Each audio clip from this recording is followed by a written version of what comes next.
Montgomery Ward complex. Montgomery Ward Corporation was one of the first catalog operations in the world. Unfortunately, they're out of business now. Residents of Chicago owe the individual Montgomery Ward a huge debt. At great cost, with a personal cost, economic cost, and the cost of alienating most of his peers, he fought in court for 20 years to keep the lakefront open, free, and clear. As a result of his efforts and those of others, all but 4 miles of Chicago's lakefront is open to public access, approximately 26 miles open to public access, a fact pattern not commonly shared with other cities with such lakefronts. On your right, the corporate headquarters, designed by the in-house architect Willis Macaulay, 1930. When converted to residential use, we had the Riverwalk ordinance, but there was no room, so they had to punch through an arcade to be in compliance. Take a look at that abstract butterfly at the bottom, abstract eagle at the top, very typical Art Deco, which was about 1928 to 1934. After that, not much got built for 2 decades because of the Depression and World War II. Notice when they converted it to residential, they kept up the Art Deco motif with the chevrons on the balconies. Also notice the vertical emphasis here.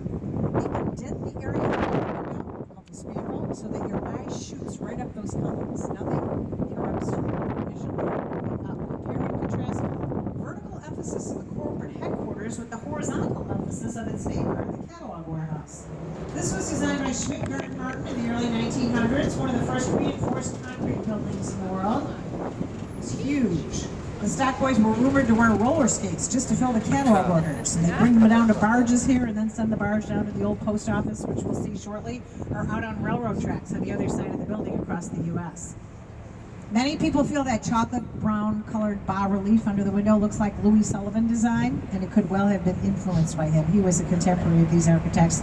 They were known to get together in various arts clubs throughout the city.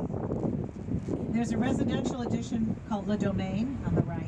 This is a good example of old economy, new economy. It used to be a catalog warehouse. Today it's the site of a lot of social networking, media startups. Groupon is located in here.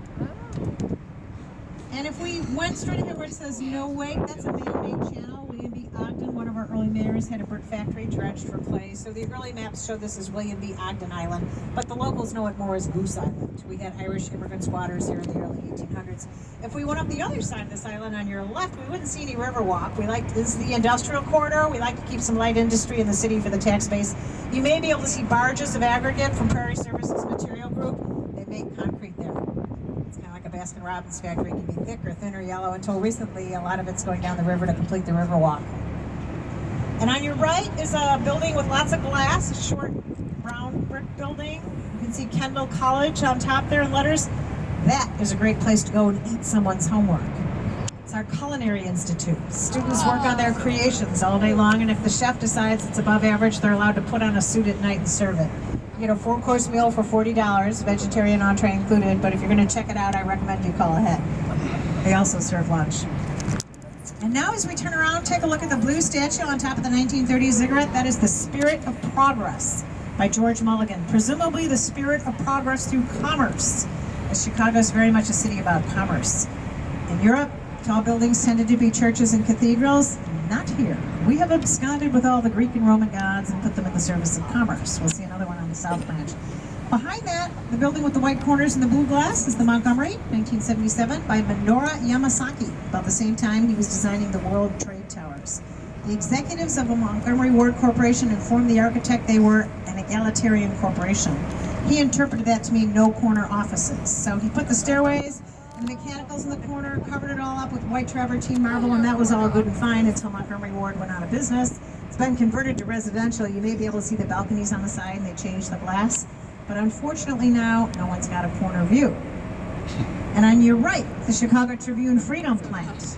Skid Row Owings Merrill, 1981, named by the employees in a contest, presumably after the First Amendment, freedom of the press. This is where the local edition of the Wall Street Journal is printed. The main part of the building is where one of our daily newspapers, the Chicago Tribune, is printed. It's written and edited on Michigan Avenue in that French Gothic building we saw at the start. Then it's electronically transmitted or microwaved to 10 Goss Metroline printers that are so heavy they each sit on their own caissons that go in excess of 70 feet to bedrock. The original plan was to bring paper in on a barge from Canada, very cost efficient if it would have worked. We get about 50 truckloads on one barge. And then they were going to unload it on the right where you see the 2 doors. However, the federal government found out there were also plans afoot to dredge the river. It was only 9 feet at the edge, and they said, oh, no, you don't. Let sleeping dogs lie. So the doors have never been used. The paper comes in and goes out on the other side on railroad tracks. And you would think they might have figured that out before they designed and built it, but it's not always so easy when you're dealing with lots of different government entities. Now we've completed the turn on the north branch. We're going to head back to the main branch and down to the south branch. If you want to get up and walk around, feel free to do so. I'm going to talk a little bit about the history of the river until we get back to the main branch. If you want to get a drink, you can hear me downstairs. The good news about the river is it's been upgraded from toxic to highly polluted. Moving in the right direction. It's probably more accurate to say we did everything we could think of to pollute it, and now we're doing everything we can think of to clean it up. The goal is drinkable and swimmable by 2030. Although somebody from the EPA told me even when it's cleaned up, we're still going to have to treat it. So I should say fishable. There are fish here. There are over 70 different varieties, but we don't recommend you eat any of them. Here's what happened. As the population increased exponentially in the early 1800s, people treated this like a sewer. They threw in industrial, commercial, human waste. South of here were the stockyards. They threw in the carcasses. The offal would rise to the top. The river was known to start on fire spontaneously. As I mentioned at the beginning, this river flowed east into Lake Michigan, and that's where we got the drinking water. So there were outbreaks of cholera, typhoid fever, and it was not just the poor people, it was the rich people too. So the city fathers got together and said, we have got to do something. Plan A, pumping stations north and south of the city at Bridgeport and Fullerton. Unfortunately, they could not pump the junk out as quickly as people were throwing it in. Plan B, move the water intake tills further out into Lake Michigan. So they put another 2 miles further out. That plan worked out pretty well until we had some heavy rainstorms. Eventually, this river water got out to the new water intake tills. They finally just threw up their hands and said, we need the big idea. And the big idea was, let's reverse the flow of the river.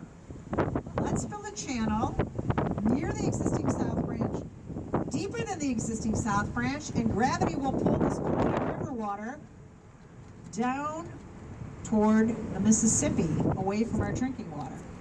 So hundreds of immigrants come from Europe.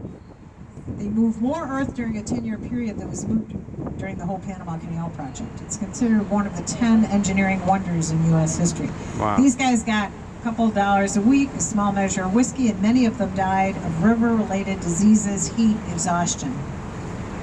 At the end of the 10-year period, St. Louis, a city south of here, gets wind of this plan, and they're not happy. They file suit in federal court to stop it. Sometimes it's better to beg for forgiveness than ask for permission. So, in typical Chicago style, with no official knowledge of the governor or the mayor, early on the morning of January 2nd, 1900, they go to dynamite open the last bit of rock. The first time, it didn't work. The second time, it worked, and voila, we sent the first taste of Chicago down to St. Louis. Now, I asked you when you got on the boat where you were from, do we have any St. Louis people? Well, they're no dummies. They continued their suit all the way up to the Supreme Court. The Supreme Court ruled the water was clean enough. The people in St. Louis said, okay, fine. They bottle it up, they sell it to us as beer. I kid you not. To this day, the river flows south, we buy the beer. Only we're very committed to cleaning up the river. If you so much as put your brochure overboard, we could be fined. Now, realistically, this is 2 steps forward, 1 step back. But we like to think we're an example of how you can attempt to deindustrialize the city. Now, were any of the locals here for the flood of 1992, the dry flood? Okay, well, we're coming up on the side of that, the Kinsey Street Bridge. They call it the dry flood because it wasn't even raining that day. You may notice here some of these bridges, there are wooden pilings on either side. They're just like fenders or bumpers on a car, meant to protect the bridges from the barges.